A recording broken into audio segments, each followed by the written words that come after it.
Time to play the game. Bonjour, dans cette vidéo, on va arrêter le préprocesseur et maintenant on va passer à des mots-clés en fait, du C qu'on n'a pas encore appris, comme le mot-clé typedef. Alors typedef, c'est un mot-clé qui vous permet de redéfinir un type, c'est-à-dire que vous allez pouvoir créer votre propre type.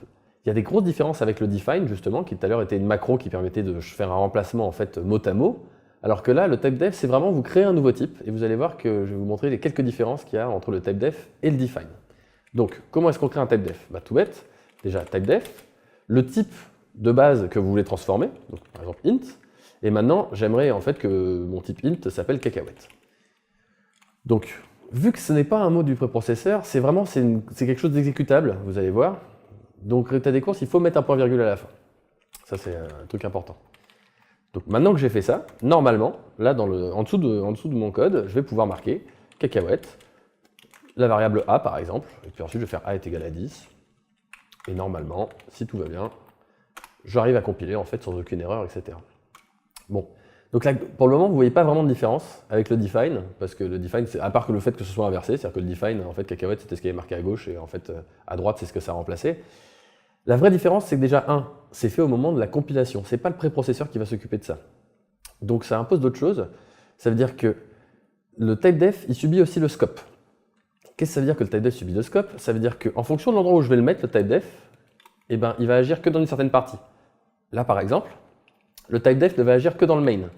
Et je vais vous montrer, si par exemple je m'amuse à faire une autre fonction du style void ft/fct qui prend rien en paramètres et qui en fait va déclarer une nouvelle variable cacahuète, hop, donc je vais l'appeler a, je vais faire la même chose qu'en dessous, a est égal à 10. Normalement, ça ne devrait pas compiler. Voilà, dans ft/fct, il me dit qu'il y a un problème. J'ai cacahuète undeclared. Et oui, parce qu'en fait, cacahuète a été declared en fait en dessous, ici. Donc, ce que je disais, c'est que ça subit le scope.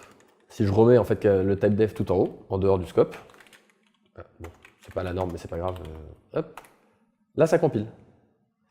Donc déjà, c'est la première grosse différence. Deuxième grosse différence, quelque chose qu'on n'aurait pas pu faire avec un define. Alors, malheureusement, c'est pas la norme, mais je vais vous le montrer quand même pour une question d'exhaustivité. Imaginez, je fais un int étoile et je vais l'appeler int_p. Donc maintenant, j'ai une nouvelle type de variable, int_p, et c'est un int étoile. Si on avait écrit ça, vous allez voir, si j'avais écrit int étoile, a, b, c, bon alors l'étoile, en fait, je ne l'ai pas mis au bon endroit, tac, 2 secondes, hop. En fait, c'est pour ça qu'il faut mettre l'étoile à droite. Vous allez voir encore mieux. Là, on voit bien qu'en fait, c'est seulement le A qui sera un pointeur sur int. B et C seront des int. Quand on écrit ça, voilà ce qui se passe. Si j'avais fait un define, donc define, je vais l'appeler int_p par exemple, voilà, c'est mon define, et il est remplacé par int étoile.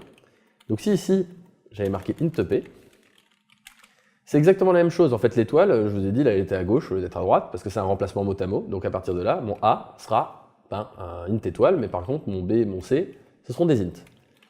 Par contre, le typedef, lui, si ici j'écris int_p, mais en minuscule, enfin int_p, cette fois-ci, A, B et C seront tous les trois en fait des pointeurs sur int. Là, vu comme ça, pour le moment, vous ne voyez pas en fait un grand intérêt, mais il y en a plein. L'exemple le plus flagrant, et c'est le dernier exemple que je vais vous montrer d'ailleurs, c'est imaginer, je retourne dans le main de write qu'on a déjà vu, avec les include, etc. Et je ne sais pas si vous voyez, ici, on utilise write, il prend un size_t et un size, il renvoie un size_t. Alors ça, c'est les typedef.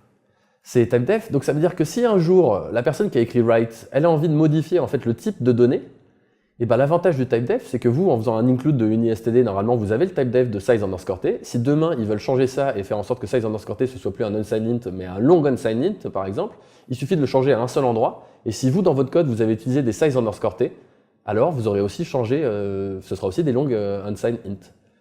Et surtout, l'avantage, c'est que ça fait vraiment un check à la compilation, en fait, nickel chrome, et ça vous indique en plus les noms. Le typedef vous indique les noms, en fait, pas int, c'est-à-dire c'est pas un remplacement mot à mot, c'est-à-dire que si vous avez fait un typedef int cacahuète, derrière il va vous dire qu'il y a des erreurs avec une variable de type cacahuète. Donc ça permet aussi de retrouver plus facilement les choses. Voilà, donc c'est tout pour le typedef.